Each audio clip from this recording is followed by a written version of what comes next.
আরে আজরাইল, তোর ভিতরে মায়া নাই, দয়া নাই, তুই পারবি রে?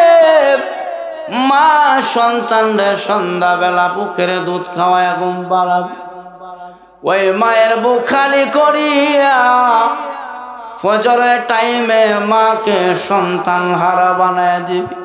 তুই পারবি রে?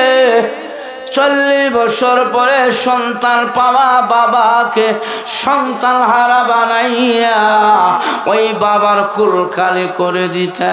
এবার আজরাইল কয়, আল্লাহ এই যে দায়িত্বটা আমাকে দিলা, আল্লাহ মানুষেরা আমার বকা দিবে, গালি দিবে, 40 বছর পরে যদি কারো সন্তান হয় আর ওই সন্তানকে যদি আমি আজরাইল নিয়ে আসি, মানুষেরা আমাকে গালি গালাজ করবে।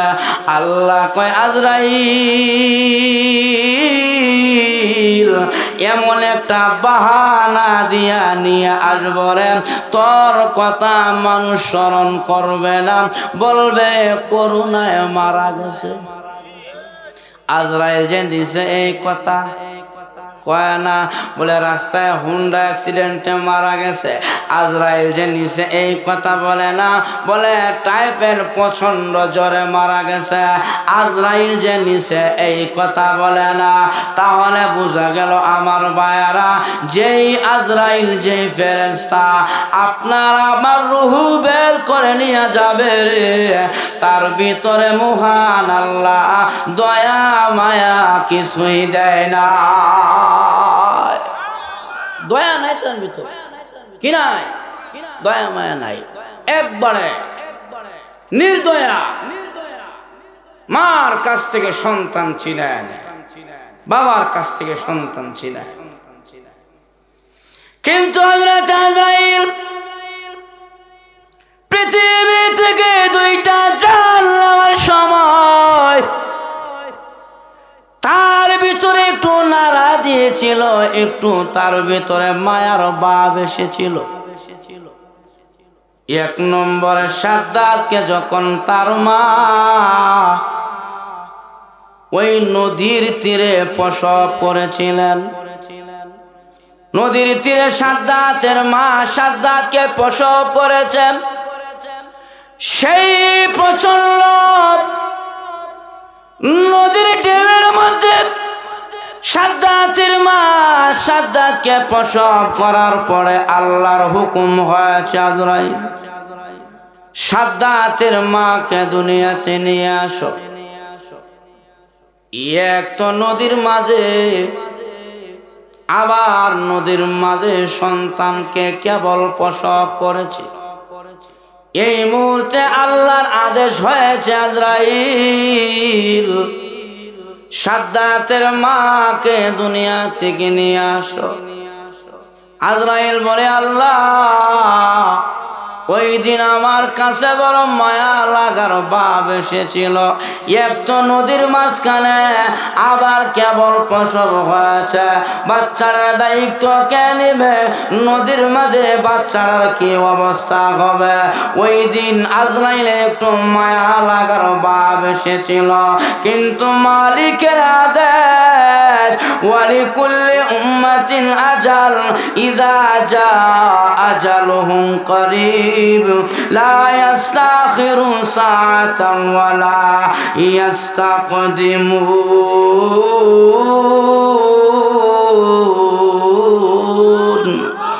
আল্লাহ বলেন, আজরাইল আমি আল্লাহর মৃত্যুর আজল চলে গেছে, আর 1 সেকেন্ডের সময় সামনে বাড়ানো যাবে না, 1টা সেকেন্ড পিছনে নেওয়া যাবে না। ওই টাইমে তার জান কবজ করতে হবে। মালিকের আদেশ হয়েছে। ওইভাবে সাদ্দাতের মাকে মাঝ নদী থেকে উঠায় নিলেন। বাচ্চাটাকে মহান আল্লাহ নদীর ঢেউয়ের সাহায্যে নদীর কিনারায় পৌঁছায় দিয়েছি। রাখে আল্লাহ, মারে কে? আল্লাহ যদি বাঁচাইতে চায় পৃথিবীর কেউ মারতে কত চেষ্টা করেছে নমরুদ, বাদশাহী পাওয়ার পরে নমরুদ জাদু করে যাইয়া ৮০,০০০ জাদুঘরের লিডার দবিরা নামক জাদুঘরকে ডাক দেয়া বলছেন, দবিরা রে, আমি এই মিশরের রাজত্ব পাইলাম, দেখো আমার রাজত্ব কতদিন টিকবে। দবিরা গনা গনা গনতে গনতে তার গণনার মধ্যে ধরা খেয়েছে। এরে ফেরাউন, রাজত্ব পাইলা বেশি দিন টিকবে না। ফেরাউন কয়, কে আমার রাজত্ব নিবে? এবার দবিরা কয়, ফেরাউন রে, মুসা নামক একটি ছেলে তোমার রাজত্ব কেড়ে নিবে, এমন কি তার হাতে মরণ হওয়ার সম্ভাবনা রয়েছে। এবার ফেরাউন কয়, বাপরে, এত কষ্ট করে আমি রাজত্ব পাইলাম, এরপরে এই রাজত্ব যদি চলে যায়, পাওয়ার সে না পাওয়াই ভালো ছিল। তবে যেহেতু আমার হাতে ক্ষমতা, আমি দেখিয়া দিব আমার রাজত্ব কে নিয়ে যায়। আমার বাহিনী আজ থেকে যত মায়ের গর্ভে ছেলে সন্তান জন্ম নিবে, সব সন্তানকে জাগাত হত্যা করে ফেলবা। আল্লাহর কোরআনে ঘোষণা দিয়েছেন, ইউযাব্বিহুনা আবনাআকুম ওয়া ইস্তাহয়ুনা নিসাআকুম, সন্তানগুলোকে মেরে ফেলবা, পুরুষ সন্তান রাখবা না, মহিলা সন্তান বাছায়া দিবা, শিশু বাচ্চা ছেলে হলে মেরে ফেলবা। এই আদেশটা ফেরাউন জারি করার পরে মিশরের জমিনে যেই মায়ের গর্ভে থেকে ছেলে সন্তান জন্ম নেয়, ফেরাউন বাহিনী ওই মার সন্তানের কোল থেকে এনে ওই সন্তানটাকে জাগায় হত্যা করে। এইভাবে মারতে মারতে ফেরাউন জিজ্ঞাসা করছে, কিরে আমার বাহিনী, কি পরিমাণ সন্তান তোমরা হত্যা করেছ, কি পরিমাণ ছেলে শিশু সন্তান হত্যা করেছ? তারা একটা রিপোর্ট দিলেন, ফেরাউন ৮০,০০০ মায়ের কোল খালি করেছি। কয় হাজার? ৮০,০০০ ছেলে সন্তান মেরেছি। ফেরাউন কয়, দবিরা, এখন গণনা কর, আমার দুশমন মুসা মরছেনি। এবার দবিরা গণনা করছে, গণনা করতে করতে তার গণনা রাডারের মধ্যে ধরা খাইলেন। ফেরাউন, মুসা মরে নাই, মুসা মায়ের গর্ভে থেকে আসিয়া এই জমিনে মুসার বয়স ৩ মাস। ফেরাউন কয়, কিরে ভাই, যার লাগি ৮০,০০০ মায়ের কোল খালি করলে, আমার দুশ্মন ফেরা মুসা মরল না, লাভ? যাও তল্লাশি চালাও, মুসার বাড়ির দিকে যাও। ফেরাউনের বাহিনী মুসা নবীর মার বাড়ির দিকে রওনা হয়েছে। মুসা নবীর একটা বোন ছিল মরিয়ম, ওনার বড় বোন। রাস্তায় দেখে রে ফেরাউনের বাহিনী বাড়িতে আসতেছে। বোনটা দৌড়ায় আমার কাছে গিয়া বলেন, মা, আমার ভাই মুসারে আর রাখা যাবে না। কেন রে মা, কি হয়েছে? ওই যে ফেরাউনের বাহিনী আমাদের বাড়িতে আসতেছে, আমার ভাইকে নির্ঘাত মেরে ফেলবে। ইতিহাসের কিতাবে আছে, তাফসীর ওয়ালারা লিখেছে, মুসা নবীর মা মুসা নবীরে কোলে করিয়া রুটি বানাইতেছিলেন, যখন নাকি ফেরাউনের বাহিনী মুসা নবীর বাড়িতে ঢুকলেন। আল্লাহ কয়, মুসার মা মুসা নবীরে জ্বলন্ত চুলার ভিতরে ঢুকায়া দাও। আল্লাহর হুকুমে তাই করলেন। মুসা নবীরে ওই যে রুটি গরম করতেছিলেন চুলার উপরে, ওই চুলার ভিতরে মুসা নবীরে ঢুকায়া দিলেন। মুসা নবীরে চুলার ভিতরে দেওয়ার পরে ফেরাউনের বাহিনী তল্লাশি করিয়া পুরাটা ঘর খুঁজলেন, মুসা নবীরা পাইলেন না। খোঁজাখুঁজি করিয়া না পাইয়া ফেরাউনের বাহিনী চলে গেল। এবার মুসার মা উনার মেয়ে মরিয়মকে ডাক দেয়া কয়, মরিয়ম এইদিকে আয়, আমার মুসারে জ্বলন্ত আগুনের মধ্যে ঢুকায়া দিছি, মনে হয় পুড়িয়া ছাই হয়ে গেছে, কিছুই নাই। আয় রে, দু একটা হাড্ডি যদি পাওয়া যায়, আমি মা হাড্ডিগুলো দেখিয়া মার মনটা শান্তি হবে। এই বলিয়া ওই জ্বলন্ত আগুনের চুলার কাছে গিয়া দেখে রে, আল্লাহ নবী মুসা মরবে দূরের কথা, নবী মুসা পূর্বে দূরের কথা, আমার আল্লাহ মুসা নবীর শরীরের একটা পশম পর্যন্ত পুরায় না। কে রাখছে? আল্লাহ রাখলে কেউ মারতে পারবে না। এবার মুসা নবী অক্ষত অবস্থা জ্বলন্ত চুলা থেকে মার কুলে আবার এইভাবে যখন নাকি বারবার ফেরাউনের বাহিনী মুসা নবী মায়ের বাড়িতে আসে, আল্লাহ কয় মুসার মা কতদিন লোকায়া সন্তান রাখবা? ও মুসার মা, তোমাকে আমি একটা সন্তান লালন পালন করার পদ্ধতি কৌশল শিখায় দিব, এই দিকে আসো গো। ওগো মুসার মা, একটা বাক্স বানাও, আর ওই বাক্সের ভিতরে ঢুকাইয়া মুসা নবীরা নীল নদীর মধ্যে ছেড়ে দাও, আমি হেফাজত করব। এই বলে যখন নাকি আদেশ হয়ে গেল, এবার মুসা নবীর মা মিস্ত্রি খুঁজতেছে বাক্স বানাইবার লাগে, বাড়ি থেকে বের হইলেন। এমন সময় রাস্তা দিয়ে একজন যায় আর বলে, কেউ বাক্স বানাইবেন, সিন্দুক বানাইবেন। মুসা নবীর মা কয়ে, মিস্ত্রি এই দিকে আসো রে, আমাকে ছোট্ট একটা বাক্স বানায় দাও, সিন্দুক বানায় দাও, তা আমি আমার ছেলেকে ঢুকাবো। এই বলে যখন নাকি মিস্ত্রিকে বাক্স বানাইবার জন্য বাড়িতে আনলেন, বারান্দায় বসাইলেন। মিস্ত্রি কয়, কিছুই লাগবে না, সব কিছু আমার ব্যাগে আছে, আপনি একটু পানি নিয়ে আসেন, যন্ত্রণীর দ্বার দিতে হইব। এই বলে মুসার মা পানি আনার জন্য গেছে। পানি এনে দেখি ওই মিস্ত্রি সুন্দর একটা বাক্স বানায়, সুন্দর বাক্স বানায় দিলেন। বানায় কয়, এই যে নেন বাক্সটা। এই বলে মুসা নবীর মার হাতে বাক্স দিয়া এবার মিস্ত্রি চলে যায়। মুসা নবীর মা কয়, মিস্ত্রি বাক্স বানাইলা, মজুরি টানিয়া যাও। মিস্ত্রি কয়, আমি অসহায় মানুষের কাজ করিয়া পারিশ্রমিক নেই না। মুসা নবীর মা কয়, মিস্ত্রি রে, কাঠের পয়সাটা নিয়া যাও, যেহেতু তোমার কাঠ দিয়া বানাইলা।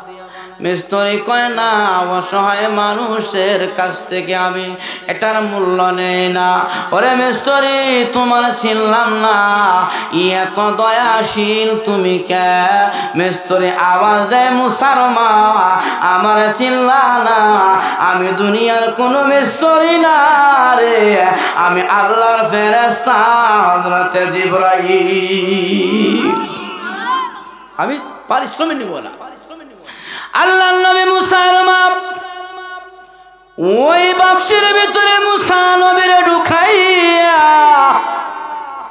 নীল নদীর মধ্যে ছেড়ে দিলেন।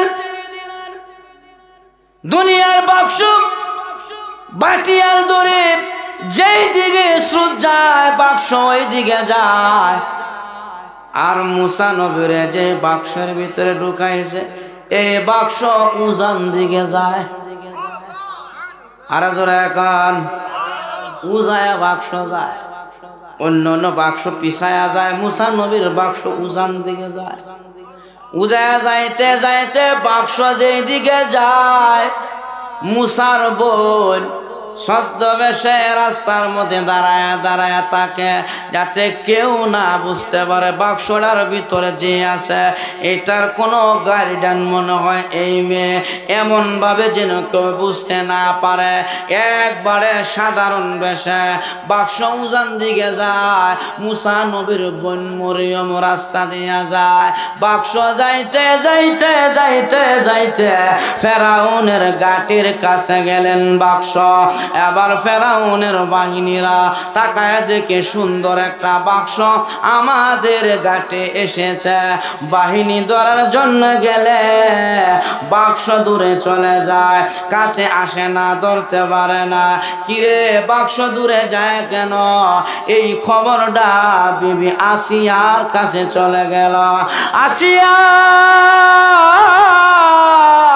আসো, একটা বাক্স এসেছে আমাদের ঘাটে। আল্লাহর বান্দি আসিয়া যখন ওই ঘাটে গেলেন, বাক্সর দিকে হাত বাড়াইলেন, আপনি বাক্সটা আসিয়ার হাতে ধরা দিয়া দিছে। আসিয়ার হাতে আসছে। আসিয়া বাক্স দেখিয়া বাক্সর মুখ খুলিয়া তাকায় দেখে সুন্দর ফুটফুটে বাচ্চা। আসিয়া বলে, এ আমার স্বামীর দল বলেরা সাবধান, বাচ্চার গায়ে হাত দিবা না, আমার বাচ্চা নাই, আমি আসিয়া এই বাচ্চারে পালবো। আসিয়ার বাচ্চা নাই, কারণ আসিয়ার বাচ্চা কেমন নেবে? ফেরাউনের পুরুষঙ্গ নাই। কারণ আসিয়াকে তো আমার নবী বিয়া করবে জান্নাতে। আল্লাহ কয় যে মহিলাকে আমার নবী বিয়া করবে ওই মহিলাকে একটা অপদার্থ, একটা বেঈমান নষ্ট করবে, এটা আমার নবীর ইজ্জত থাকে না। এজন্য ফেরাউনের পুরুষঙ্গ ছিল না, আসিয়া এমনিতেই তার সংসার করেছে। এই খবরটা সবাই জানতো না, আসিয়া জানতো, কিন্তু ফেরাউন বেশি কিছু করতো না। কারণ যদি আবার প্রকাশ করে দেয় তাহলে তো ক্ষুদাগিরি চলে যাবে গা, মানুষে কবো তোমার পুরুষঙ্গ নেই, তুমি ক্ষুদা, আবার আমরা কেমনে দিবা? ঠিক না? যার কারণে কত বুঝাইলেন আসিয়ার বাপ মা আসিয়ারে ফেরাউন মান্য তার নাম কুদা, তুই দিয়ে তারে কুদা মানুষ, তার হের বউ কুদার বউ কুদি হয়ে দেবে, কুদার বউ কুদি। আসিয়া কয় না, অসম্ভব, অসম্ভব। আবার আল্লাহ নবী মুসাকে আসিয়া হাতে নিলেন, নেওয়ার পরে ফেরাউন দৌড়ে আসিয়া কয়, আসিয়া এটাই আমার শত্রু। দেখেন, আরে আসিয়া এটাই আমার শত্রু মুসা। আসিয়া কয় না রে ফেরাউন, এটা নবজাতক, এটা বাচ্চা, এই বাচ্চা তোমার শত্রু হতে পারে না, আমি দিব না, তাকে মারতে দিব না। ওরে ফেরাউন আমার স্বামী, সাবধান, বাচ্চার গায়ে হাত দিবা না।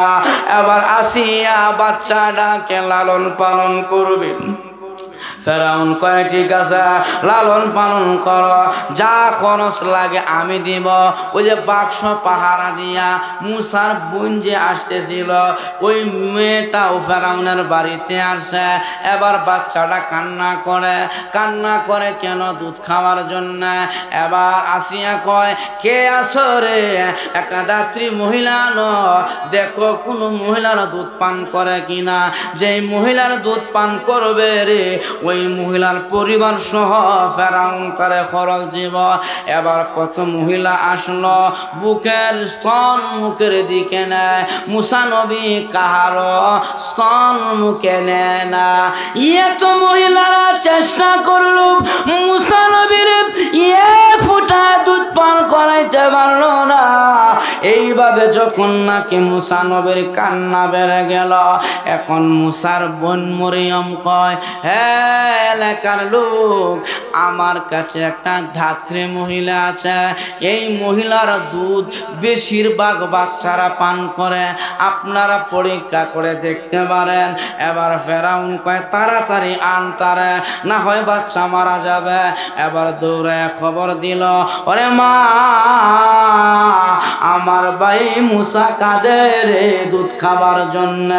আমি বলেছি একজন মহিলার দুধ অনেক বাচ্চারাই পান করে, পরীক্ষা করার জন্য মা তোকে নেওয়া হবে।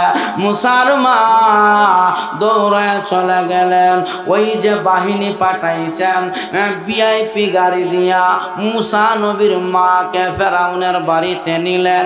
আসিয়া মুসা নবীকে মুসা নবীর মায়ের কোলে দিলেন। মুসা নবীর মা সন্তানটাকে বুকে নিয়া যখন নাকি দুধের স্তনটা মুসা নবীর মুখে দিলেন, মুসা নবী দুধ পান করতে আরম্ভ করে দিয়েছে। এবার ফেরাউন কয়, এরে মহিলা, তুমি আমার রাজ দরবারে থাকবা, থাকা খাওয়া পোশাক চিকিৎসা যা লাগে সব আমি দিব। মুসা নবীর মা বলে, আমার দ্বারা সম্ভব নয়, আমার পরিবার আছে, ছেলে সন্তান আরো আছে, আমার ওই জায়গায় থাকতে হবে। আপনাদের বাচ্চাকে যদি আপনারা বাঁচাইতে চান তাহলে আমার বাড়িতে আমি লালন পালন করব, আপনারা খরচ দিবেন। ফেরাউন কয়, যাও নিয়ে যাও, তুমি সহ তোমার পরিবার সহ সবার খরচের দায়িত্ব আমি ফেরাউন নিয়ে নিলাম। আগে মাইরা ফেলা, সবারই ফালে। কার খেলা? আল্লাহর খেলা। আল্লাহ কয়, আমি রাখবো, মারতে না। এবার মুসা নবীর সহ তার মা বাবা সবারই ফালছে। এবার মুসা নবীর দুধ ছাড়া হওয়ার পরে আসিয়ার কাছে মুসা নবীকে ফিরাইয়া দিলেন। আল্লাহর নবী মুসা আসিয়ার কাছে চলে আসছে। 2.5 বছর 3 বছর, দেখতে খুব সুন্দর। যেই যুগে যে পয়গম্বর আসে, ওই পয়গম্বরেরা ওই যুগে সব চাইতে সুন্দর হয়। সমস্ত মাখলুকের চাইতে ওই নবী সুন্দর হয়। মুসা নবী ফুটফুটে সুন্দর বাচ্চা। এই বাচ্চা দেখিয়া ফেরাউনের একদিন মায়া লাগছে, কারণ ছোট বাচ্চা দেখলে আমরা একটু কুলে নিবার মন চাই, চুমু দিবার মন চাই। ফেরাউন কুলে নিয়া একটা চুমু দিবার জন্য মুখটা যখন মুসা নবীর গালের কাছে নিলেন, আল্লাহর নবী মুসা এত জোরে একটা তাপড় বসাইছে, ফেরাউন এত জোরে চিল্লিয়ে দিয়েছে, রাজপ্রাসাদ পর্যন্ত কেঁপে গেছে। অন্য অন্য দলের লোকেরা ঘর থেকে বের হয়ে গেছে চিল্লি ছুড়ে। ফেরাউন কয়, এ আমার দুশ্মন, এত জোরে চিল্লি দিছে, এত জোরে চর মারছে, আমি চরের কারণে 2 চোখের মধ্যে জিন হুকা দেখেছি। এমন জোরে চর মারছে, বাপ রে বাপ, এত জোরে চর আমার জীবনে আমি খাই নাই। আল্লাহ কয়, বেঈমান, অপবিত্র মুখ দিয়ে আমার পবিত্র নবীর গালে চুমা দিবে? আল্লাহ কয়, আমার দ্বারা সম্ভব না, বরদাস্ত করতে পারি নাই। মারছে এক তাপ্পর কয়। ফেরাউন কয়, আমি জিনু হুকা দেখেছি, সব বাহিনী ঘর থেকে বের হয়ে গেছে এই চিল্লির আওয়াজে। এবার মুসা নবীকে বলে, এ আমার দুশ্মন, তারা মারতে হবে। হ্যাঁ, আসিয়া কয়, দেখেন ছোট বাচ্চা, অনেক সময় বাপে কুলে নিলে দাড়ি ধরে টান মারে, সর মারে, বাচ্চার অভ্যাসে এটা। আমি সর মারছে, বাচ্চারা কি বুঝে? কয় না, এটা বুঝেই মারছে। পরীক্ষাও, এক পাত্রে আগুন রাখো আর এক পাত্রে স্বর্ণ রাখো। যদি স্বর্ণের মধ্যে ধরে রে, তাহলে বুঝবো এটা বুঝা দিছে। আর যদি আগুনের মধ্যে ধরে তাহলে বুঝবো অবুঝ, কারণ অবুঝ বাচ্চা আগুন পানি বুঝে না। আল্লাহর নবী মুসা পরীক্ষার সম্মুখীন হয়ে গেলেন। এক পাত্রে আগুন আর এক পাত্রের মধ্যে স্বর্ণ রাখা হলো। মুসা মুসা নবীকে ছেড়ে দিয়েছে। আগুন সবাই বুঝে, ছোট বাচ্চাও আগুনের তাপ বুঝে। আগুনের তাপের কারণে মুসা নবী আগুনের দিকে না যাইয়া স্বর্ণের পাত্র দিকে চলে যায়। আল্লাহ কয় জিবরাইল, আমার বন্ধু মুসা পরীক্ষায় ফেল করে ফেলবে, যাও আমার নবীর মুসাকে তার হাতটা আগুনের মধ্যে ধরে দাও। জিবরাইল আসিয়া মুসা নবীর হাত আগুনের মধ্যে ধরে দিলেন। মুসা নবী জ্বলন্ত একটা কয়লা মুখের মধ্যে দিয়া দিলেন। এবার আসিয়া কয় ফেরাউন রে, আমি আগে বলেছিলাম আমার সন্তান এটা বুঝে না। আল্লাহ মারবো, আল্লাহ রাখবো, কে রাখবে? এই কথাই আমি বলেছিলাম, আল্লাহ যদি পৃথিবীর কাউকে রাখে কেউ তাকে মারতে পারে না। আর আল্লাহ যদি নিয়ে নেয় শত কিছুর ভিতরে রাখলেও তাকে রাখা যায় না। আমার ভাইরা, এজন্য বলেছিলাম মৃত্যুর সময় চলে আসলে দুনিয়াতে কেউ থাকতে পারে না, আমার নবীও থাকতে পারে না। আল্লাহর নবী বিশ্ব নবী, যেই নবী আল্লাহর পরে নবীর সম্মান আর মর্যাদা, ওই নবীও দুনিয়া থেকে বিদায় হয়েছেন। এখন আল্লাহর নবী বিশ্ব নবী রাহমাতুল লিল আলামিন ইন্তেকালের পূর্বে নবীজির মাথায় প্রচন্ড ব্যথা। আল্লাহর নবীর শরীরের মধ্যে জ্বর।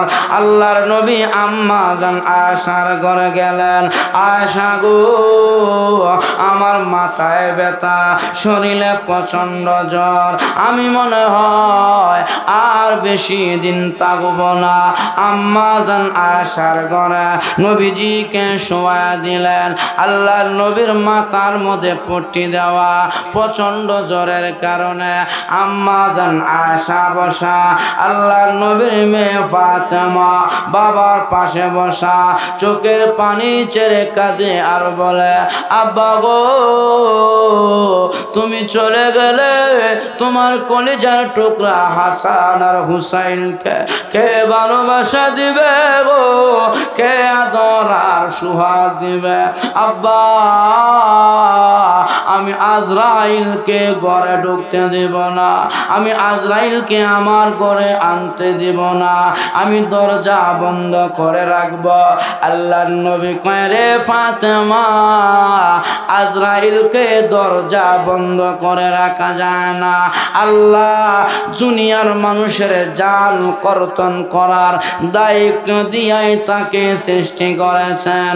আল্লাহর নবীর মেয়ে ফাতেমা নবীজির মাথার কাছে বসা, দরজাটা বন্ধ।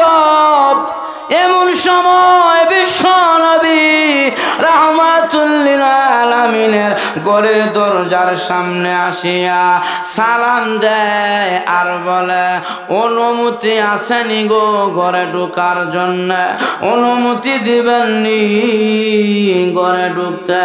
বারবার সালাম দেয় আর অনুমতি চায়।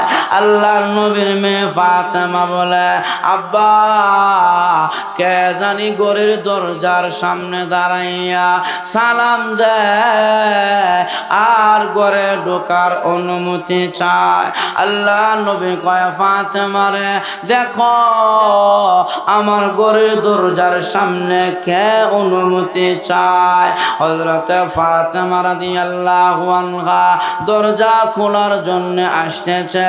আল্লাহ হুকুম জারি করে দিলেন, আজরাইল রে দুনিয়ার কেউ তোমাকে দেখে না, আজকে যেহেতু নবীর ঘরের দরজার কাছে গেছ আর ফাতেমা আসতেছে দরজা খোলার জন্য, কে জানি অনুমতি চায়।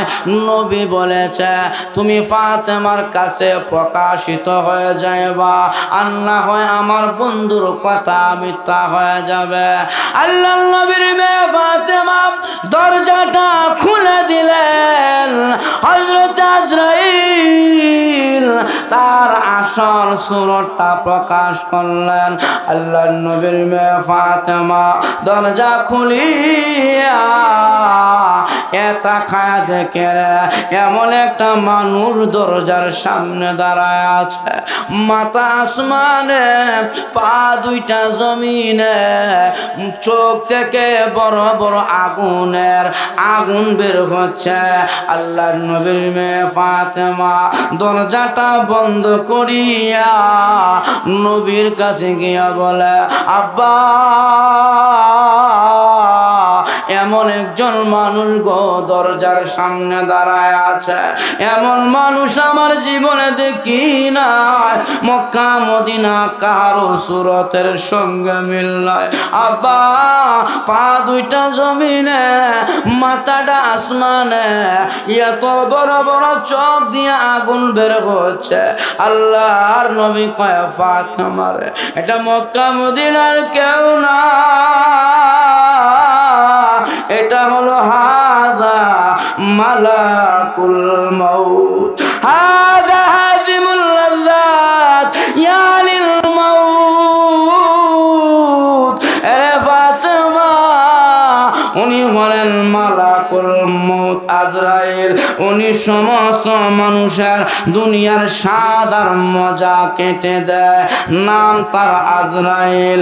আল্লাহ নবীর মেয়ে ফাতেমা বলে, আব্বা, তুমি অসুস্থ, আজরাইল কেন গো দরজার সামনে আসছে? না, আমি দরজা খুলবো না, আজরাইলকে ঘরে ঢুকতে দেব না, আমি তোমাকে নিতে দেব না। আল্লাহর নবী কয়, ফাতেমা রে, আজরাইল কারো ঘরে ঢুকার জন্য অনুমতি লাগে না, আল্লাহ অনুমতি দিয়াই দিছেন। আজকে আমার ঘরের দরজার সামনে দাঁড়াইয়া আজরাইল অনুমতি চায়, এটা আমি নবীর শান আর মর্যাদা। ফাতেমা রে, দরজা খুলে দাও, আর না হলে আজরাইল এমনিতেই ঢুকে যাবে। এবার দরজা খুলে দিলেন। আল্লাহ নবীর কাছে এসে নবীকে সালাম দিলেন আর বললেন, নবী গো, আমার আল্লাহ বলেছে আপনাকে রফিকে আলা, আল্লাহর কাছে নিয়ে যাওয়ার জন্য। আপনি কি বলেন? আল্লাহ নবী বলেন, আজরাইল রে, সাবধান, আমার গায়ে হাত দিবা না, হাত্তা ইয়াতিয়ানি জিবরাইল, যতক্ষণ পর্যন্ত জিবরাইল না আসবে ততক্ষণ পর্যন্ত আমার গায়ে হাত দিবা না। এমন সময় জিবরাইলের আগমন হয়ে গেল। আল্লাহ নবী কয়, জিবরাইল, আজরাইল এসেছে আমাকে নেওয়ার জন্য, তুমি কি বলো? জিবরাইল কয়, নবী গো, আল্লাহ তো কোরআনে জানায় দিয়েছে, ইন্নাকা মাইয়িতুন ওয়া ইন্নাহুম মাইয়িতুন, আপনি মরণশীল, আপনার দুশমন যারা তারাও মরণশীল। আল্লাহর নবী এই কথার মাধ্যমে ইঙ্গিত পেয়ে গেলেন আমার চলে যাওয়ার সময় হয়ে গেছে। নবীজি চোখের পানি ছেড়ে কাঁদে। জিবরাইল বলে, নবী গো, আপনি চোখের পানি ছেড়ে কেন কাঁদেন? আপনি রফিকে আলা, আল্লাহর দরবারে যাবেন, আপনার উচ্চ লেভেলের বন্ধুর কাছে যাবেন, আপনার তো আনন্দ থাকার কথা, আপনি কেন কাঁদেন গো? ওগো নবীজি, আপনি কি ফাতেমার জন্য কাঁদেন? ফাতেমাকে তো আপনার মাধ্যমে মহান আল্লাহ সুসংবাদ দিয়েছে, জান্নাতে মহিলাদের সরদারনি হবে ফাতেমা, তার জন্য কাঁদিয়েন না। নবী কয়, না রে জিবরাইল, ফাতেমার জন্য কাঁদি না। ওগো নবীজি, আপনি কি হাসান আর হুসাইনের জন্য কাঁদেন? হাসান হুসাইন তো জান্নাতের যুবকদের লিডার হবে, তাদের জন্য কেন কাঁদেন? আল্লাহ নবী কয়, জিবরাইল, আমি হাসান হুসাইনের জন্য কাঁদি না। ওগো নবীজি, আপনি কার জন্য কাঁদেন? আল্লাহর নবী কয়, জিবরাইল, আমি কাঁদি রে আমার গুনাহগার উম্মতের জন্য। আরে জিবরাইল, আমার আল্লাহ বলেছেন ওগো নবীজি আপনি যেই জায়গায় আছেন গো, আপনার জীবদ্দশায় আমি আল্লাহ আপনার উম্মতদেরকে একসাথে গজব দিয়া মারব না, ধ্বংস করব না। জিবরাইল রে, আমার বড় ভয় হয় আমি নবী চলে গেলে আমার উম্মতকে যদি আল্লাহ একবারে গজব দিয়া ধ্বংস করে দেয়, আমি নবী আমার উম্মতের জন্য কাঁদি। আমি নবী তো আমার উম্মতের কফিল ছিলাম, গার্ডিয়ান ছিলাম। আজকে আমি চলে গেলে রে আমার উম্মতের জিম্মাদার কে হবে, উম্মতের গার্ডিয়ান কে হবে? আমার আল্লাহ জিবরাইল কে জানায় দেয়, জিবরাইল আমার বন্ধুকে জানায় দাও চোখের পানি মুছে ফেলার জন্য। আমার বন্ধুকে বলে যাও বন্ধু দুনিয়া থেকে চলে আসলে আনা কাফিলুম মিনকুম, বাকি জিন্দেগির জন্য আমি আল্লাহ আমার বন্ধুর উম্মতের জিম্মাদার হয়ে গেলাম। আল্লাহ রাব্বুল আলামিন যখন এই পৃথিবীর বনি আদম বানাবে, হযরতে আদম পয়গম্বর ইন্নী জাইলুন ফিল আরদি খলিফা, এই পৃথিবীর খলিফা প্রতিনিধি বানাবেন আদম। আদমকে বানানোর সময় আল্লাহ চারজন ফেরেশতাকে ডাকলেন, ফেরেশতারা রে আমার কাছে আসো, আমি আল্লাহ দুনিয়াতে আমার খলিফা বানাবো, আমার প্রতিনিধি বানাবো। আল্লাহ চারজন ফেরেশতাকে ডাকিয়া জিবরাইল ফেরেশতাকে বললেন, আরে জিবরাইল যাও তায়েফের জমিনের মাটি নিয়ে আসো, আমি তায়েফের জমিনের মাটি দিয়া আদম নবী বানাবো। সে আদম হবে জমিনের প্রথম মানুষ। আমি আল্লাহ তার থেকে আমি আল্লাহ দুনিয়াতে আমার খলিফার প্রচার প্রসার করাবো। আদম নবীকে বানানোর জন্য আমার আল্লাহ জিবরাইলকে তায়েফের জমিনে পাঠাইলেন। জিবরাইল তায়েফের জমিনে যাইয়া মাটির মধ্যে হাত দিলেন, হাত দেওয়ার সাথে সাথে মাটির জবান আল্লাহ খুলে দিয়েছে। মাটি মানুষের ভাষায় জিবরাইলের সাথে কথা বলে, রে আল্লাহ তৈরি ফেরেশতা জিবরাইল তুমি এসেছ তায়েফের জমিনের মাটি নেওয়ার জন্য। আমি মাটি জানতে পেরেছি ওই বনি আদমেরা দুনিয়াতে গুনাহ করবে আর পরিণামে জাহান্নামের লাকড়ি হবে। জিবরাইল রে আমার বড় ভয় হয়, আমাকে নিও না, আমি মাটি জাহান্নামের আগুন বরদাস্ত করতে পারবো না। মাটির কাকুতি মিনতি শুনিয়া জিবরাইলের মায়া লেগে গেল, আর মাটি আনতে পারলো না। উনি খালি হাতে আল্লাহর কাছে আসলেন। আল্লাহ কয় জিবরাইল মাটি কোথায়? জিবরাইল বলে প্রভু হে মাটির কান্না দেখিয়া আমার বড় মায়া লেগেছে, যার কারণে মাটি আনতে পারি না। আল্লাহ কয় তোমার দ্বারা হবে না, এরে মিকাইল ফেরেশতা আসো তায়েফের জমিনে যাও, তায়েফের জমিনের মাটি নিয়ে আসো, আমি আদম নবী বানাবো। হযরতে মিকাইল ফেরেশতা গেলেন, মাটিতে হাত দিলেন, মাটি আগের নেই, কান্না করে আর বলেন, রে আল্লাহ তৈরি ফেরেশতা মিকাইল আমি জানতে পেরেছি এই মাটির মানুষ দুনিয়াতে গুনাহ করবে, পরিণামে জাহান্নামে যাবে। আমার বড় ভয় হয়, সাবধান আমারে নিও না, আমি জাহান্নামের আগুন বরদাস্ত করতে পারবো না। মাটির কান্না দেখিয়া মিকাইলও বরদাস্ত করতে পারল না, উনিও মায়া লেগেছে। খালি হাতে আল্লাহর আদালতে হাজিরা। আল্লাহ কয় মিকাইল মাটি কোথায়? বলে আল্লাহ মাটির রুনা জারি শুনিয়া আমি আর মাটি আনতে পারলাম না, আমার মায়া লেগেছে, যার কারণে খালি হাতে চলে আসলাম। আল্লাহ কয় যাও, তোমার দ্বারা সম্ভব নয়।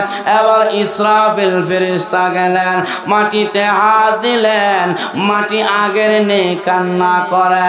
হযরতে ইসরাফিল ফেরেশতার মায়া লাগলো, উনিও মাটি আনতে পারলো না। আল্লাহ কয় ইসরাফিল মাটি কোথায়? বলে আল্লাহ ওই যে মাটির কান্না আমাকে বড় মায়া লাগায়া দিছে, যার কারণে মাটি আনতে পারি নাই। এবার ইসরাফিল বলে প্রভু গো, তোমার সিদ্ধান্তটা কি পরিবর্তন করা যায় না? আমার আল্লাহ জানায় দিয়েছেন লা তাবদীলা লিকালিমাতিল্লাহ। এরে ফেরেশতারা, আমি আল্লাহর সিদ্ধান্ত পরিবর্তন হয় না, হাকিম লড়ে তো হুকুম লড়ে না। আমার আরেকজন ফেরেশতা আছে, যার নাম আজরাইল। আল্লাহ কয় আজরাইল রে যা, তায়েফের জমিনে যা, তায়েফের জমিনের মাটি লাগবে, আমি আদম নবী বানাবো, আমার খলিফা জমিনে সৃষ্টি করব। এবার আজরাইল তায়েফে গেলেন, মাটিতে হাত দিলেন, মাটি কাঁদে আর বলে রে আজরাইল, আজরাইল রে আমার বড় ভয় লাগে রে, মাটির তৈরি মানুষেরা জমিনে গুনাহ করবে, পরিণামে জাহান্নামে যাবে, আমার বড় ভয় হয়, আমাকে তুমি নিও না। আজরাইল মাটির কথা না শুনিয়া জোর করিয়া মাটি নিয়া আল্লাহর কাছে চলে গেলেন। আল্লাহ কয় আজরাইল মাটি এনেছ? বলে হ। আল্লাহ কয় আজরাইল রে মাটি আনার সময় মাটি কান্না করে নাই? বলে হ। আমার পা ধরেছে, অনেক করুণা জারি করেছে। আল্লাহ কয় আজরাইল তোর কি একটু মায়া লাগলো না? আজরাইল কয় আল্লাহ তোমার হুকুমটা পালন করা আমার উপরে ফরজ, মাটির কান্না শোনানো ফল, অতএব তোমার হুকুমটা ওই জায়গায় বলবৎ থাকে বেশি, ওই জায়গায় তোমার হুকুমটায় কার্যকারী বেশি, যার কারণে তোমার হুকুম মানতে যায় আমি জোর করে মাটি নিয়ে আসলাম। আল্লাহ কয় আজরাইল যা, আজ থেকে আমি আল্লাহ তোর টাইটেল লাগায় দিলাম আনতাল মালাকুল মাউত, তুই সমস্ত মানুষের জাল কর্তনকারী ফেরেশতা। আল্লাহ আগে ধরছে, কারণ দুনিয়া থেকে মরলে আবাদুল আবাদ যে হায়াতটা পাইবেন, লা ইয়ামুতু ফিহা, ওই হায়াতের কোনো মরণ হবে না। আল্লাহ পরকালের হায়াত ধরেছেন, এই জন্য পরকালের হায়াতের প্রতি ইঙ্গিত দিয়া আমার তেলাওয়াত কিন্তু আয়াতের মধ্যে আল্লাহ আগে মরণটা এনেছেন, এরপরে হায়াতের কথা বলেছেন। কারণ পরকালের হায়াত পাইতে গেলে আগে দুনিয়াতে মরতে হবে। এজন্য আল্লাহ কয় আল্লাযী খালাকাল মাউতা ওয়াল হায়াতা লিয়াবলুয়াকুম আইয়ুকুম আহসানু আমালা। আল্লাহ কয় বান্দা আমি তোর মরণ বানাইলাম, জীবন বানাইলাম, লিয়াবলুয়াকুম আইয়ুকুম আহসানু আমালা, যাতে করে আমি আল্লাহ দেখব দুনিয়াতে আহসানু আমালা, উত্তম আমল কে করে। উত্তম আমল আহসান বলা হয়েছে, উত্তম আমল কে করে, বেশি আমল না, কারণ আমল গণনা করা হবে না, ওজন দেওয়া হবে। যেন আহসান বলেছেন উত্তম আমল, যে আমলটা উত্তম হয় অল্প আমলে নাজাতের জন্য যথেষ্ট হয়ে যায়। না উত্তম আমলের কথা বলছেন। আমার বায়ারা 12:30 চলে আসছে, আমি আর লম্বা করবো না। আসুন ইমাম সাহেব, মোতায়েম সাহেব। তো আমার ভাইয়ারা, উত্তম আমলের মধ্যে আল্লাহ রাসূল সাল্লাল্লাহু আলাইহি ওয়াসাল্লাম বলছেন, আমলের মধ্যে সর্বপ্রথম উত্তম আমল হলো আইয়ুল আমালি আহাব্বু ইলাল্লাহ, আল্লাহর কাছে উত্তম আমল হলো 1 নম্বরে নামাজ। 1 নম্বরে কি? ক্বালা সালাতুল ওয়াক্তিহা, 1 নম্বরে নামাজ। 2 নম্বরে সিয়াম, রমজানের রোজা সামনে আইতাছেনি। ইয়া আইয়ুহাল্লাযীনা আমানু কুতিবা আলাইকুমুস সিয়াম কামা কুতিবা আলাল্লাযীনা মিন ক্বাবলিকুম লাআল্লাকুম তাত্তাকুন। আল্লাহ উম্মতদেরকে মুত্তাকিন বানাইবার জন্য রোজা দিয়েছেন। রোজা শব্দের অর্থ হলো পুরিয়ে দেওয়া। কি পুরায় দেয়? রাসূল বলেন, যে ব্যক্তি রোজা রাখবে, রোজা রাখিয়া মান দাখালা রমাদান ঈমানাও ওয়া ইহতিসাবান গুফিরা লাহু মা তাকদ্দামা মিন যামবি। আল্লাহর নবী বলেন, যদি কোনো মানুষ রমজানের রোজা রাখে এবং তারাবির নামাজ পড়ে ইখলাসের সাথে, আল্লাহর নবী ঘোষণা দেয়, গফিরা লাহু মা তাকদ্দামা মিন যামবি, আল্লাহ তাআলা তার পূর্বের সমস্ত গুনাহগুলো মাফ করে দেয়। রোজা রাখার দরকার আছে না নাই? হ্যাঁ মুসলমান, রোজা রাখবেন। রোজা রাখলে আল্লাহ তাআলা এই রোজার দ্বারা আসিয়ামু জুন্নাহ, আল্লাহর নবী বলেছেন রোজার দ্বারা তার গুনাহ মাফ হয়। আল্লাহর নবী বলেছেন, হাদিসে কুদসির মধ্যে আছে, আল্লাহ কয়, পৃথিবীর মানুষেরা আমি আল্লাহ প্রত্যেকটি নেক আমলের প্রতিদান ফেরেশতার মাধ্যমে দিয়ে থাকি, কিন্তু একটি আমলের প্রতিদান আমি আল্লাহ ফেরেশতার মাধ্যমে দেই না। আসুমুলি ওয়ানা আজিজ বিহি, আল্লাহর নবীকে জানায় দিয়েছেন হাদিসে কুদসির মধ্যে আল্লাহ বলেন, রোজা আমার জন্য, আমি আল্লাহ নিজে রোজার প্রতিদান দিব। আমার ভাইয়ারা, আর হাদিসের মধ্যে অন্যভাবে আসছে, আসুমুলি ওয়ানা উজুজা বিহি, আল্লাহ হাদিসে কুদসি জানায় দিয়েছেন, ওরে বান্দা বান্দিরা, রোজা আমার জন্য, আমি আল্লাহ নিজে রোজার প্রতিদান। জন্য আমার ভাইয়েরা, প্রধানমন্ত্রী দিলে বড় হাতে দিবে, 1-2 টাকা দিবে না, লক্ষ টাকা দিবে। ইউনিয়নের চেয়ারম্যান দিলে 20,000, আর এমপি দিলে 40,000, আর প্রধানমন্ত্রী দিলে 1 লাখ। আল্লাহ এটাই জানাইয়া দিয়েছে, ও আমার বান্দা বান্দিরা, আমার জন্য রোজা রাখবা, আমি আল্লাহ নিজের হাতে রোজার প্রতিদান দেব।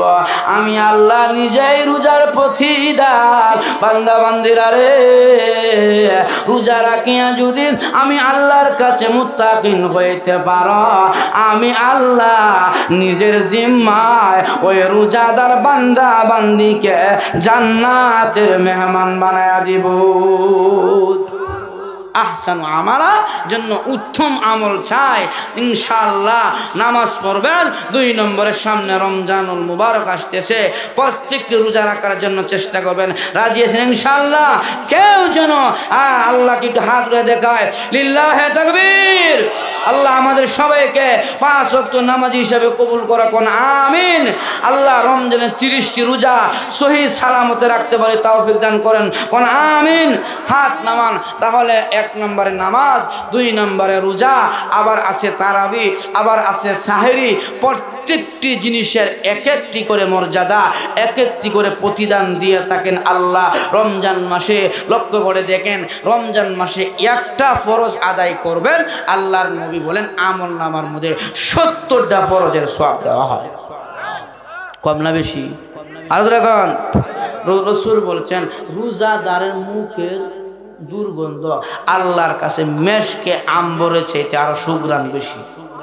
আর দেখুন, এত দাম রোজাদার ব্যক্তির জন্য। ইনশাআল্লাহ আমরা সামনে যেহেতু রমজান মাস আসতেছে, আর শাবান শাহরি ওয়া রমজান শাহরুল্লাহ, আল্লাহর নবী বলছেন শাবান আমার মাস, রমজান আল্লাহর মাস।